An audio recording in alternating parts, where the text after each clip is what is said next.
Hello， 大家好，歡迎嚟到 Hayley Family。咁上集咧，我哋就分享咗我哋由香港移居過嚟加拿大 BC 省 Richmond 平時日常生活咧嘅10大覺得好正嘅地方。咁今集咧就分享一下10點我哋覺得最唔慣，同埋我覺得需要改善嘅地方，係啦，即係唔好處啦。好，咁第一點就係北美嘅駕駛習慣，呢一個咧我真係要擺喺第一點嗰度講啦，因為我哋呢啲喺香港嚟嘅司機咧，已經習慣咗香港類似英式嗰套系統嘅，嚟到北美呢度你要重新習慣啦。咁最大問題我覺得就係轉左，因為呢度綠燈咧轉左你唔可以就咁飆出去，係非常之危險嘅。咁你首先要睇對面有冇車嚟，同埋左邊有冇行人。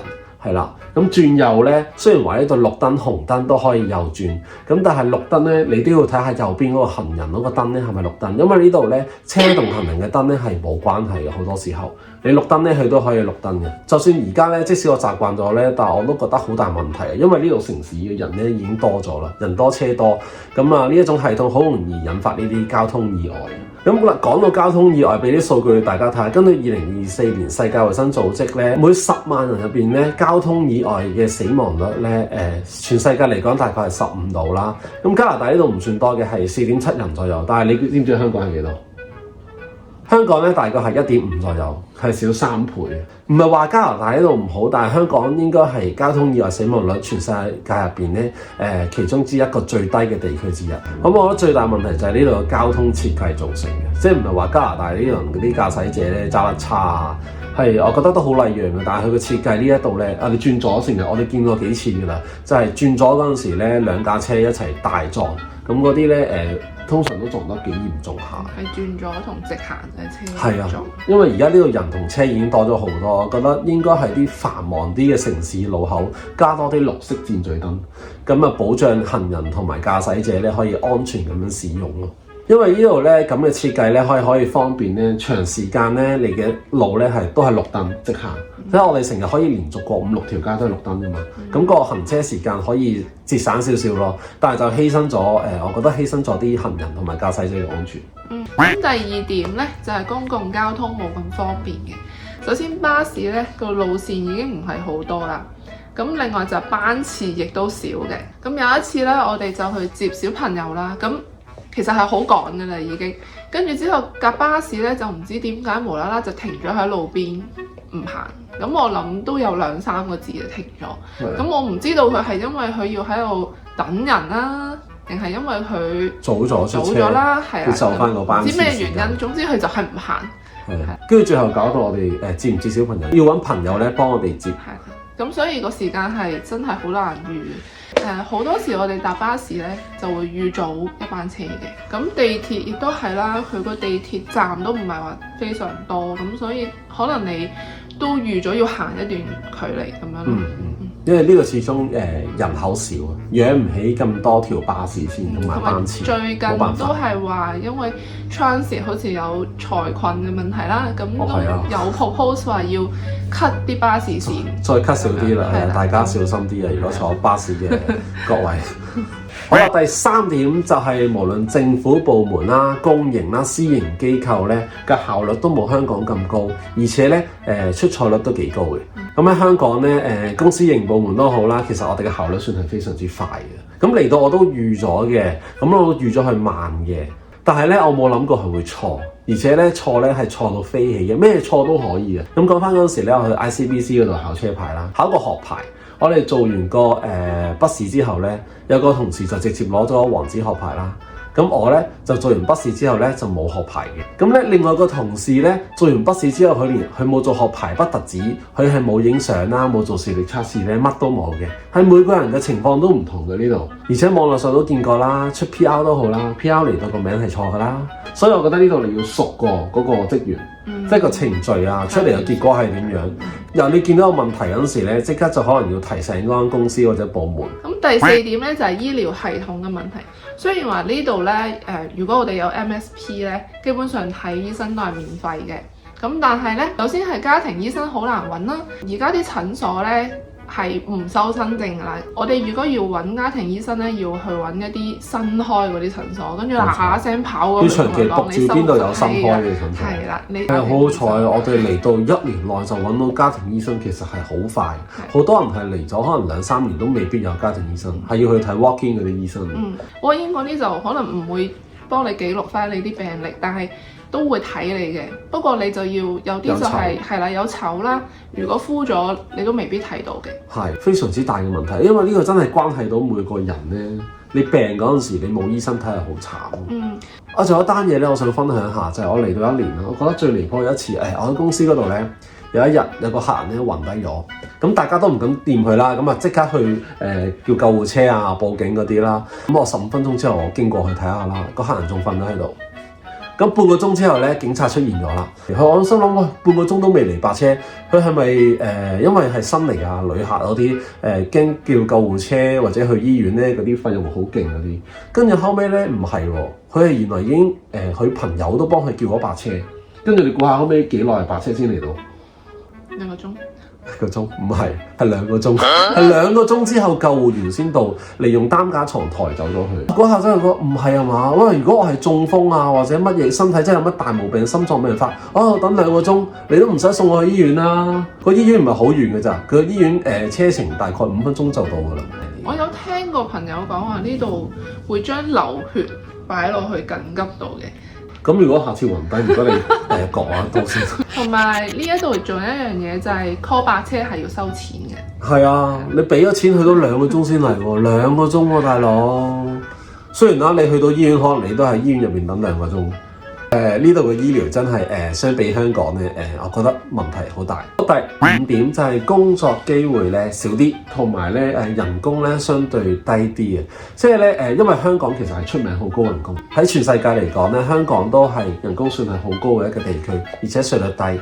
咁所以咧，你攞到手嘅錢咧係多嘅，但係呢度就話唔係佢人工低，我諗佢冇香港咁高，但係稅咧就好高，係啦。咁你稅後攞到個錢，你攞到一個錢啦，但係你再去買嘢咧都要繼續俾稅，所以你真正可以用嘅錢咧冇香港咁多，而且咧呢度好多時候我覺得揾工咧唔係靠實力嘅完全，係要靠人際網絡，係靠關係嘅。呢度用人咧唔係為財，係為親。我覺得呢個最大問題，用人為親。聽過身邊啲朋友講啦，佢個仔可能 UBC 出嚟畢業㗎啦，出到嚟，但係佢人際網絡唔得咧，佢開頭都係做啲好低人工嘅工。但係有啲可能你係阿爸阿媽識人，啱啱識到個請你入去咧，可能佢就入咗一間好好嘅公司入邊，做一個唔錯嘅職位。所以我哋而家咧，盡量咧逼自己啦，識多啲人啦，交多啲朋友，交換下多啲資訊都好。第6點咧就係呢度嘅物價高。咁尤其係住屋啦，或者食嘢方面。咁頭先講到啦，呢度嘅收入唔算好高啦，但係個物價指數其實係好高嘅喎。咁譬如樓價啦，雖然而家係回落咗少少嘅，但係其實都係算好高嘅。係啊，我覺得相對呢度嘅入息，呢度嘅樓價係高到唔正常。我唔知啲人呢度點樣買樓，好似以前香港咁。同埋租金咧，相對嚟講都唔平嘅。係跟翻個入息，可能你成份糧就係抌晒入去個租金度。你好難再抽錢出嚟食啊、娛樂啊、買日常用品啦咁樣。所以我都唔知道即係特別啲後生仔啱啱畢業，如果要搬出嚟嗰啲可以點樣？可能全世界都係咁。尤其係出去食嘢啦，咁就算我哋去到 food court，平平地一個餐都10幾蚊加紙，咁即係話去到差唔多100蚊港紙啦。咁去餐廳呢，咁更加貴啦，因為你除咗食嘢之外，你仲要俾12至到18蚊嘅 tips 啦。唔係啊，12-18% 啊，唔係12至18蚊啊。除咗食嘢之外，你仲要俾12至18蚊左右嘅 tips percent 啊。除咗食嘢加稅之外咧，你仲要俾12至18% 嘅 tips 啦。所以我哋都好少出去食，控制住自己，唔好用咁多支出。好，第7點喺 Richmond 住，我哋就梗係要講下呢一個冇耐性嘅駕駛者，同埋唔睇路嘅行人。但係呢度有好多嘅行人咧，好多時候過馬路咧，佢係唔望左右唔望車，可以直接就行出嚟嘅。咁有啲人都講過嘅，梗係啦，因為以前 Richmond 呢度咧加拿大冇人㗎，係車讓人咧係應該嘅。但我覺得咧呢一點好危險㗎。上一集都講過啦，你車同人咧應該係有個 eye contact，你要同個司機，就算你有路權，你都同司機有個 eye contact 咁樣過嘛。同埋呢度啲行人好多時候我試過㗎啦，就係佢會喺啲唔係過馬路嘅地方行出嚟，佢就可能喺兩條路中間嗰啲樹中間行出嚟。咁至於冇耐性嘅駕駛者就係呢度咧，譬如你轉左轉唔切咧，佢一定撥你。可能有啲位你諗緊啊，或者後邊個司機睇唔到你睇唔到嘅話咧，佢都會撥你。係啦，佢好樂意撥你嘅呢度。係，我都試過咧2次我出公司門口咧喺斑馬線度都差啲俾車撞。係啦，佢哋係完全唔睇人嘅喎。我斑馬線過到一半，佢哋都照飛過嚟。我係要跑走嘅，我係爭咁多就俾車撞嘅。咁啊有一次咧，我行過斑馬線，我見架車嚟啦，哎呀算啦，我讓你啊，你轉彎啦，你轉啦，轉完咧，佢上咗行人路，好彩我讓佢咋，如果唔係咧，我就俾佢撞死啦。係啊，黐線嘅呢度瘋狂司機真係相對較多，呢一點真係要吐槽一下。第8點咧就係呢度有冬天。咁點解咁講咧？因為你成日強調香港係冇冬天㗎嘛。係，香港冇冬天，呢度竟然有冬天。係啦，同埋呢一度咧真係所謂嘅冬天就真係會凍啦，同埋佢嗰個日照時間會好短，日頭應該係7點幾8點幾先開始天光，咁去到4點幾就已經開始天黑啦。4點幾係黑晒啦！如果係冬至嗰排咧，4點幾，我5點鐘放工咧，個天已經黑到係乜光都冇。係啦，咁同埋冬天大部分時間係雨季，通常都陰陰沉沉咁樣，咁心情自然就會好少見到太陽。係啊，成日冇得出去玩咯，即係你放假都好，可能佢已經落緊雨。即係呢度雖然話唔係好大雨，但係你不停落雨，好多活動都做唔到。譬如你唔可以帶小朋友去公園玩啊。同埋呢度冬天真係凍，唔係話加拿大唔凍，唔係話睇緊唔凍喎。因為我哋呢啲成日出去戶外啊、野外釣魚咧就知嘅。即使你着5件衫啊、4條褲咧，都係凍到你成個人震晒。長時間係戶外。係啊，真係凍啊呢度。只不過因為你唔會長時間，正常係唔會長時間喺戶外嘅，即係除咗我哋釣魚啊嗰啲。咁唯有就係落雪嗰陣時候。天氣又好嘅話，可以同小朋友出去玩下雪。係啊，我想滑雪啊！小朋友都開心嘅。係啊，期待緊可能未來1-2年啦，去試下滑雪先，學下滑雪。係之前去旅行都冇咁嘅機會，我咁諗開心啲喎，冬天去得滑雪。好，第9點除咗之前啱啱提到嘅物價高之外咧，呢度嘅款式少，同埋冇咁方便啊，喺度買嘢。咁我哋喺香港嗰時慣咗啦，我哋周圍都可能有便利店啦，有商場啊，佢哋收得好硬，即使而家早咗啦。但係加拿大呢度咧，好多啲鋪頭咧，特別唔係華人超市嘅話咧，可能星期六日咧6點鐘佢就閂門，好似 Costco 嗰啲咁樣。有啲可能7點8點就閂門㗎，即係喺你放工嘅時候咧，佢亦都放工。咁呢度你購物嘅機會咧係少啲嘅。咁同埋咧呢度嘅買嘢嘅款式咧，真係比香港少啲。因為香港始終可能係個國際城市咧，啲人又有錢啦，相對咁你周圍入口好多唔同林林種種嘅貨物俾你揀。呢度咧，我覺得係主要冇咁多花神嘢，主要係用實用，大家都以實用為主去揀一啲嘢。但係我都覺得有個好處喺度，就係令到我咧購物慾咧喺呢度係非常之低，見到咩都唔想買。咁你都見過啦，Costco 入邊嗰堆衫，即係擺到亂七八糟啲特賣場咁嗰啲衫咧，佢唔平嘅喎，我真係完全冇意欲去買喎。咁大家會唔會好似我哋咁樣咧？而家諗到想買咩咧，就抄低佢，跟住係翻香港啊，或者去旅行啊，去日本旅行嗰陣時咧，一次過先瘋狂報復式咁買翻。